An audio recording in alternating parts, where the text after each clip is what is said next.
So, my roommate and some girl that either he likes or they mutually like each other or whatever, I don't really care. Last night they took my keys and they thought it'd be funny to just go and sit on my trunk. And when I eventually found them, we were just kind of talking, and it's funny. She talked about how she had never had Chick-fil-A before because she's from Washington, and the closest one to her was about 90 minutes away. And so, I kind of made, a casual joke. I'm like, oh, did the local gays in your community burn all the other ones closer to you? And she kind of took offense to that, which I find quite ironic given that we go to school at BYU, and that's basically this Mormon college, if you've never heard of it. Mormons receiving quite the social stigma in the media for being, not necessarily being anti-gay, but not losing their complete moral compass when it comes to issues like homosexuality in the modern world. We gotta love those sodomites, right, guys? But, I just think it's quite interesting how convoluted people have become into defending people that practice that kind of behavior. And moreover, it's just kind of distressing to see in such a Christian environment as it's marketed, so forth. But we kept talking, and they said, when I made that joke, they said, oh, I don't get why people make fun of gays. I'm like, just going on a side note, thinking to myself, 10 years ago, nobody would have given it a crap. 10 years ago, people would have thought, this kind of behavior is weird, it's not acceptable, it's disgusting, it's morally wrong. But now, as time progresses, people move towards left, people kind of accept things for the way they are in society rather than revolting against the modern world. It's, like many general authorities in the Mormon Church have said, that the standards of the church aren't staying consistent. Instead, we're updating 10 years after the other. Kind of like how Common Filth said that conservatism is just trying to maintain last year's, 10 years ago's liberalism. But, they say, I don't get why people make fun of gays. I'm like, are you kidding me? They're sodomites. They literally abuse the children they adopt. They themselves are abused, and they want to be accepted. They want their behavior to be accepted in a public society. It's not like, people said, oh, as long as they keep to themselves. No, they have violated that. They are out on the streets showing their black leather and skin out, in places like San Francisco, Miami.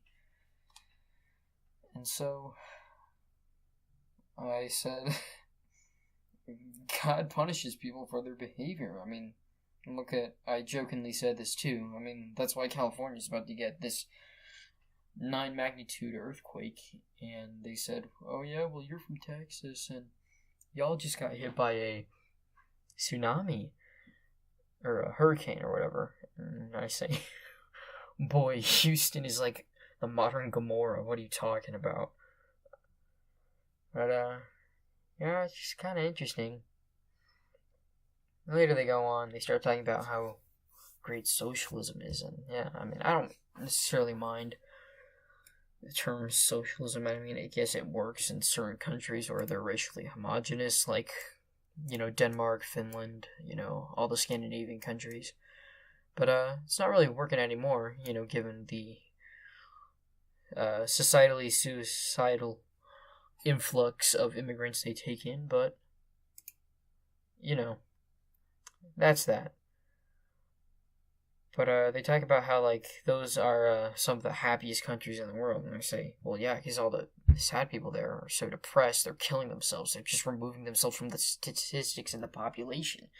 Can't really vouch for a country that is allegedly the happiest just because all the sad people there kill themselves and remove themselves from society. That's not how, you should treat your fellow man. You should, if it was really such a happy place, people would care about each other and help each other. But, I thought I was joking when I said that. And she's like, oh, well, you shouldn't joke about suicide because Utah is like one of the highest suicide rates in the entire country. And I'm like, what?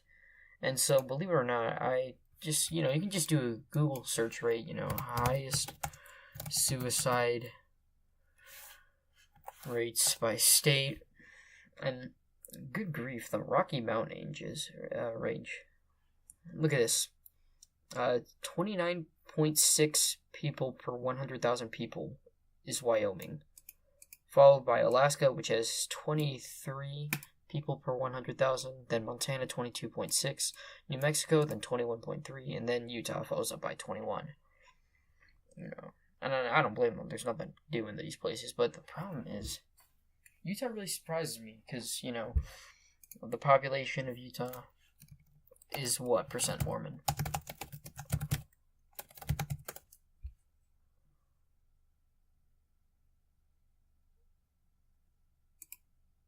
About 60.7%. Good grief.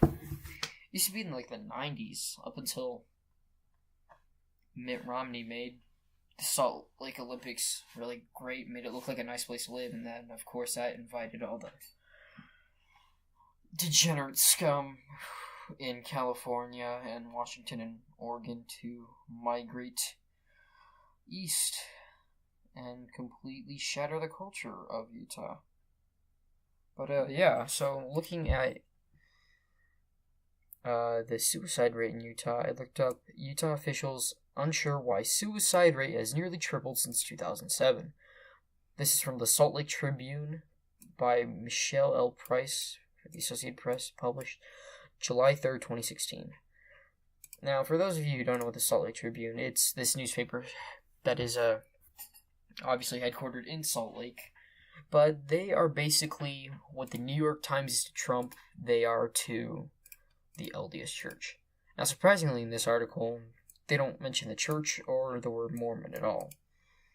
But they do talk about how since 2007, the suicide rate for people ages 10 to 17-year-olds was about 3 per 100,000, and now, or 2014 when this article reports, rose up to 8.5 per 100,000 people.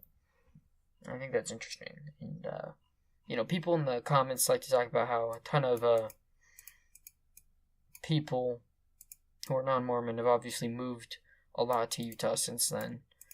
But obviously, it's not like people just moved to Utah to kill themselves. So then, the first comment in here talks about how I think they are Mormon. Oh, look at this. Their name is Snowflake Generation.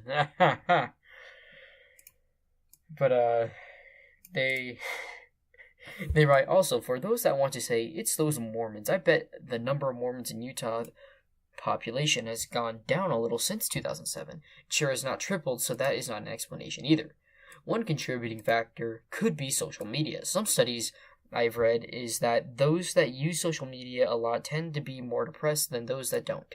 Teens use social media far too much, so if you take a person who is prone to depression and add social media to the mix, that adds gas to the fire. Probably not the only reason for this, but social media was not that big prior to 2007. And then here we get the screeching Salt Lake Tribunites. I disagree with the Mormon part. The church has changed since 2007 to become significantly more exclusionary than they have been very loud about it. They have also stepped up the cruelty against the people they are trying to exclude and are also very public about that too. The proclamation against children of gays came right before Thanksgiving, for crying out loud. The LDS Church does have a role to play in this suicide thing, and it is naive and irresponsible to stick your head in the sand about it.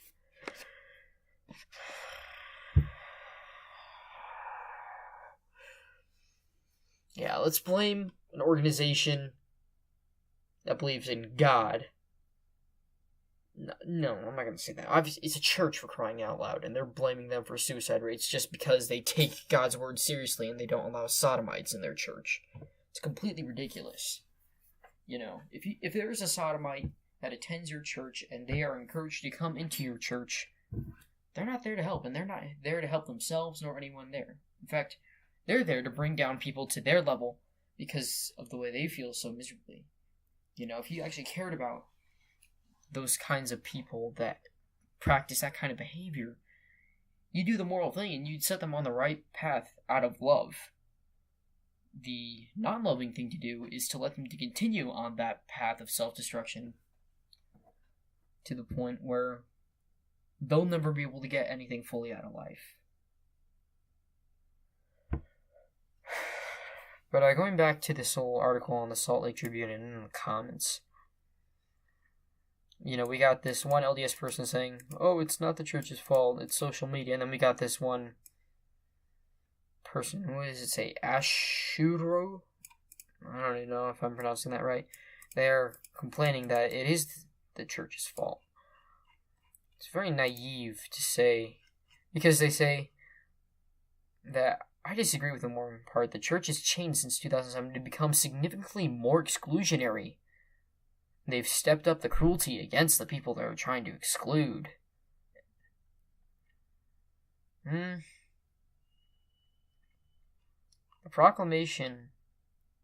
Family Proclamation to the World, that was released in, what?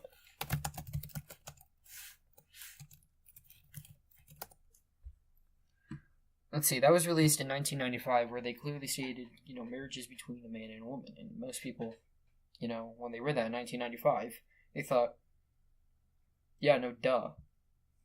But, flash forward 22 years later, you look at the State of the Union, you look at the kind of people that are infiltrating, not just the LDS church, but all churches around.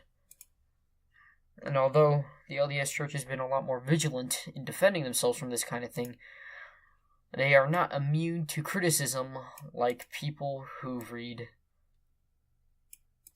the Salt Lake Tribune.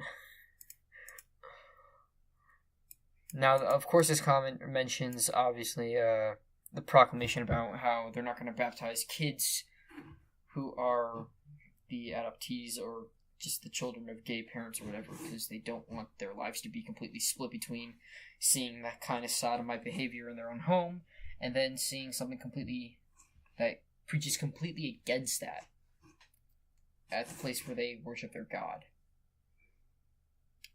But, people feel like they're being excluded for not adhering to rules in which you have to obey in order to be a part of something. You see, this is what 21st century individualism has done. It has completely removed the part about being a part of a greater whole. It has moved it towards doing what you want. Love is love. If God didn't want gays, then he wouldn't have made me this way. Even though in the Bible it clearly states that sodomy is a choice, not definitive to your character or who you are. And these people, they just don't want to repent. They want to moralize. They want to justify their behavior by saying it's a part of who they are. They don't want to take responsibility for their actions and their consequences. Which is why God makes HIV. But, where'd I leave off? Let's see, the only way in which you protect yourself from these kinds of toxic people is if you remove any link or connection to them. Which is why when Ashuru here says that the high suicide rates in Utah are because of the church being mean to gays, and then this snowflake generation over here is saying that it's the use of social media, I honestly say it's a mixture of both. Because what you have here is, in 2007, most kids didn't have, smartphones and stuff. And so, there wasn't as much of a connection to the kind of people who would be talking to you online saying, oh no, it's okay, be who you are. You weren't made a mistake. This is who you were made to be. It's your life. As long as you're happy and you love who you love with sincerity of heart, it's okay what you do. But let's not look just at Utah. Let's look at overall across the country. So, youth suicide rates over time. I saw this. It's like a census or whatever. I saw this a while back. Is this it? No, it's not. Let me find it.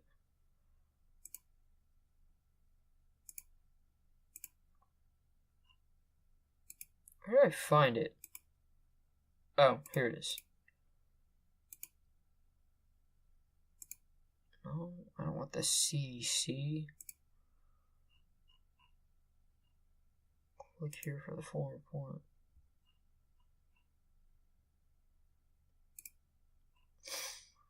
I don't know where I found the site. Actually, I'll check my history from yesterday. But the article, and I'll put in the link in the description, basically shows that since 1950 to about 2010, so that's 60 years' time, the youth suicide rate for the age category about like 15 to 19 is tripled over just these 60 years. And it's insane. But it makes sense. Because back then in the 50s, and not just in Utah, but, anywhere that was predominantly Christian, if you were struggling with something like same-sex attraction, and you went to church, and you either talked to your bishop, or you listened to a sermon, and they said, sodomy is wrong, repent of your actions, and God will forgive, that's what you would do. But instead you have kids who have both, go to church, but then at the same time, they also have a phone where they're connected to the kinds of toxic people who tell them to justify the destructive lifestyle they want them to join in. And you only go to church about once a week, and then, especially in Utah, people are, with such a with such a high percentage of Mormons in the population, a lot of people get apathetic. They stop caring because it becomes just a normal part of their lives. They don't actually try and strive to gain anything from it.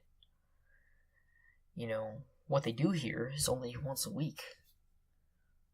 Most kids are on their phones every day.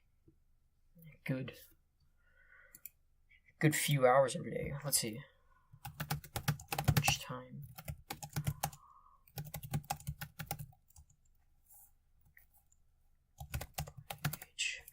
Average time spent on social media per day by age. Let's see.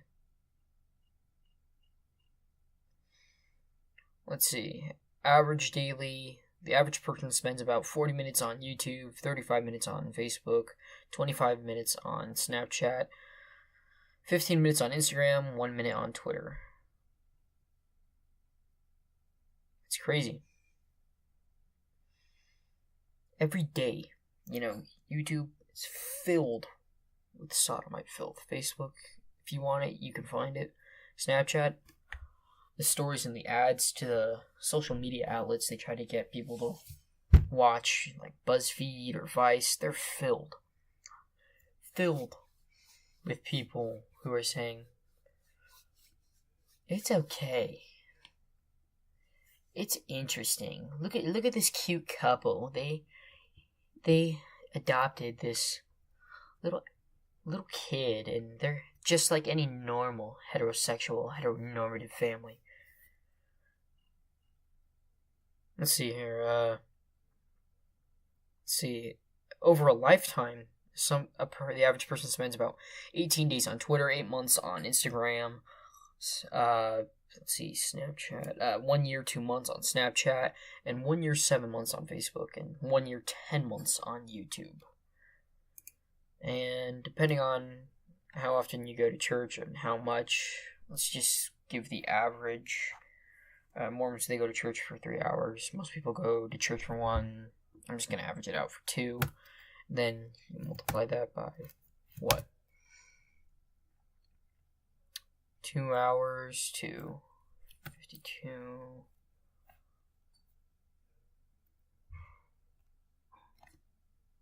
A year, and then if you divide hours by 24,